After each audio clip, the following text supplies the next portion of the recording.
How's it going, guys? I am your local hopeless historian, and today we are going to be continuing our breakdown of the epic rap battle between Theodore Roosevelt and Sir Winston Churchill. And before we get into it, feel free to like, subscribe, tell me who won in the comments down below, what your favorite bit of information was, and check out my Patreon in the description down below for early access and for additional content. Now, let's get into the video.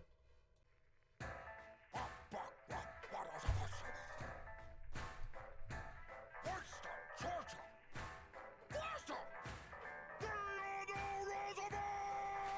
Bully, a challenge! I love competition! Now where would I mount the stuffed head of a Winston?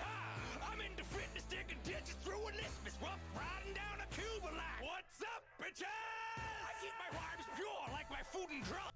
When it comes to the Pure Food and Drug Act, Roosevelt was actually responding to the public anger over the abuses in the food packing industry by pushing Congress to pass the Meat Inspection Act of 1906, as well as the Pure Food and Drug Act.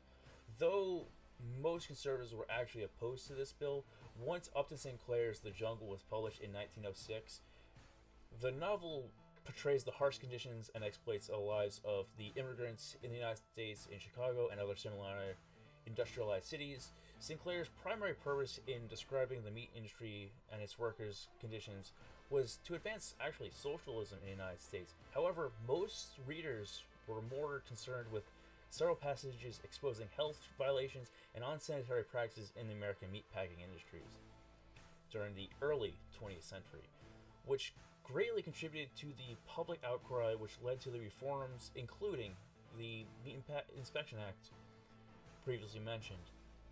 The book depicts working class poverty, lack of social supports, harsh and unpleasant living and working conditions, and the hopelessness among many workers.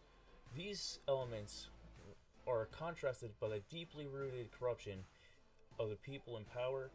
A review by the writer Jack London called it the Uncle Tom's Cabin of wage slavery. Sinclair was considered to be a muckraker, a journalist who exposed corruption in government as well as business. In 1904, Sinclair had spent 7 weeks gathering information while working incognito in the meat packing plants in Chicago in the stockyards for the socialist newspaper Appeal to Reason. He first published the novel in serialized form in 1905 in the newspaper, and it was published as a book by Doubleday in 1906.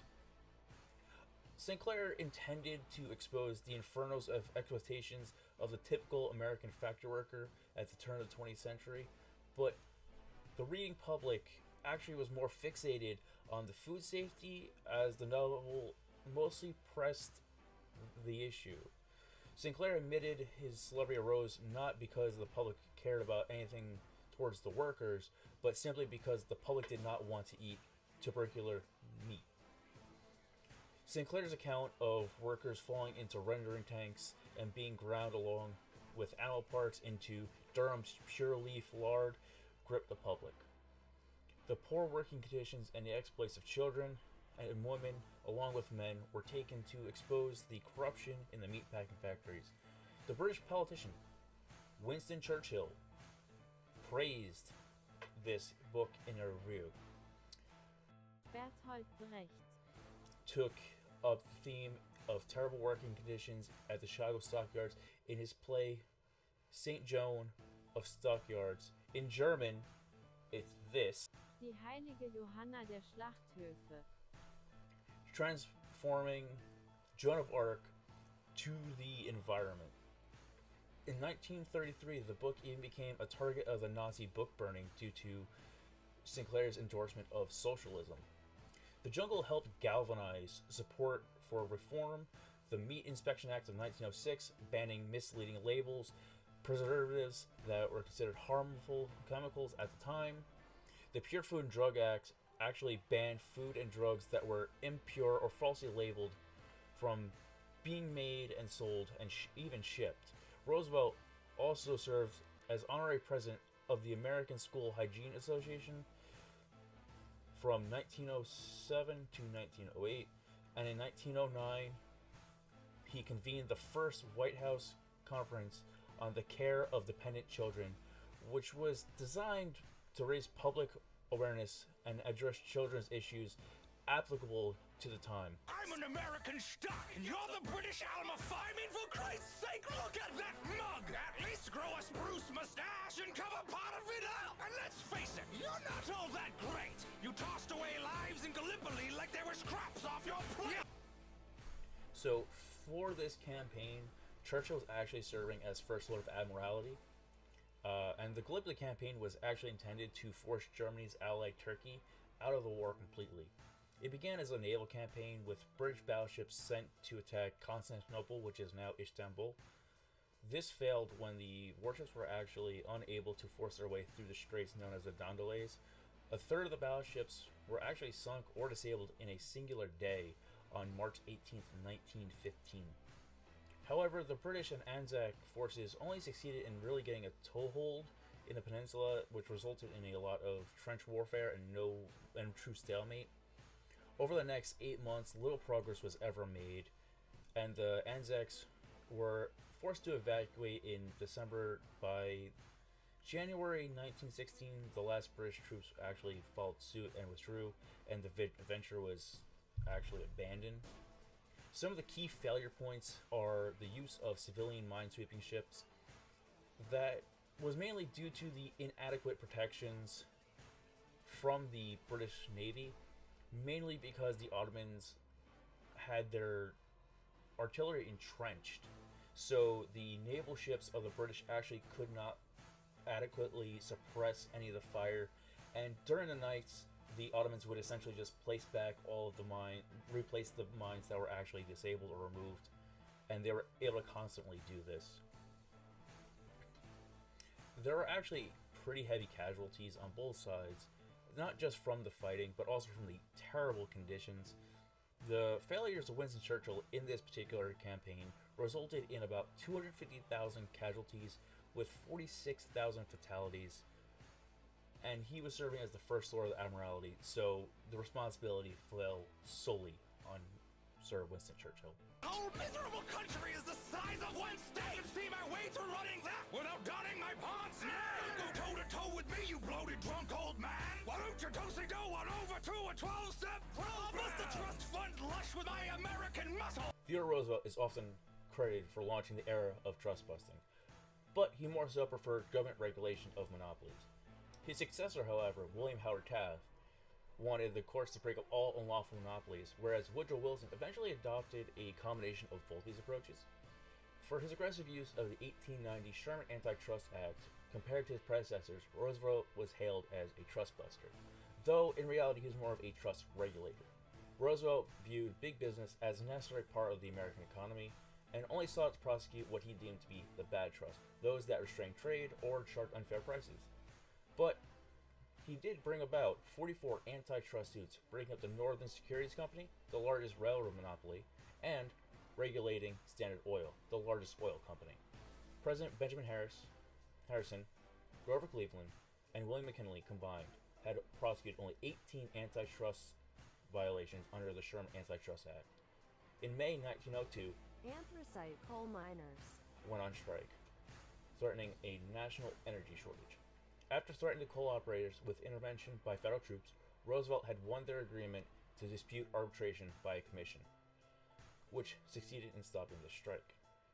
The accord of J.P. Morgan resulted in the miners getting paid more for fewer hours, but with no union regulation, Roosevelt said, "My actions on labor should always be considered in connection with my action as regards capital. And both are reducible to my favorite formula, a square deal for every man." Roosevelt was actually the first president to help settle a labor dispute. Though, during his second year in office, Roosevelt actually discovered there was corruption in the Indian Service, the Land Office, and the Post Office Department. Roosevelt investigated and prosecuted corrupt Indian agents who had cheated the Creeks and various Native American tribes out of land parcels. Land fraud and speculation were found involving Oregon federal timberlands. In November 1902, Roosevelt and Secretary Ethan Hitchcock forced Binger Herman, the General Land Office Commissioner, to resign from office. On November 6, 1903, Francis J. Henney was appointed special prosecutor and obtained 146 indictments involving an Oregon land office bribery ring. U.S. Senator John H. Mitchell was indicted for bribery to expedite illegal land patents, found guilty, and in 1905, in July, was sentenced to 6 months in prison. More corruption was found in the Postal Department that brought on the indictments of 44 government employees on charges of bribery and fraud. Historians generally agree that Roosevelt moved quickly and decisively to prosecute misconduct in his administration. Merchants complained that some railroad rates were far too high. In the 1906 Hepburn Act, Roosevelt sought to give the Interstate Commerce Commission the power to regulate these prices and these rates. But the Senate, led by conservative Nelson Aldrich, fought back. Roosevelt worked with Democrat Senator Benjamin Tillman to pass the bill. Roosevelt and Aldrich ultimately reached a compromise that gave the ICC the power to replace existing rates with just and reasonable maximum rates, but allowed railroads to appeal to the federal courts on which was reasonable. In addition, the rate setting, the Hepburn Act, also granted the ICC regulatory powers over pipeline fees, storage contracts, and several other aspects on railroad operations. So walk softly over here and give my big stick a suckle! And we're only a minute in. Great. On September 2nd, 1901, Roosevelt publicized his aphorism that thrilled his supporters. Speak softly and carry a big stick, and you will go far. Big stick diplomacy refers to Roosevelt's style of foreign policy, which he described as the exercise of intelligent forethought and the decisive action sufficiently far in advance of any likely crisis. As practiced by Roosevelt, big stick diplomacy had 5 components. First, it was essential to possess serious military capability that would force any adversary to pay close attention. At the time, that meant a world-class navy. Roosevelt never had a large army at his disposal, but the other qualities were to act justly towards other nations, never to bluff, to strike only when prepared to, and to strike hard, and be willing to allow the adversary to save face in defeat. The idea is negotiating peacefully, but also having strength in case things go wrong, simultaneously threatening with the big stick or the military. The ideology is similar to that of gunboat diplomacy policies. Think of the opening of Japan by Matthew C. Perry in 1853. American Commodore Matthew Perry led his 4 ships into the harbor at Tokyo Bay, seeking to reestablish, for the first time in over 200 years, regular trade and discourse between Japan and the Western world. That's it. Like, comment, subscribe. Video done.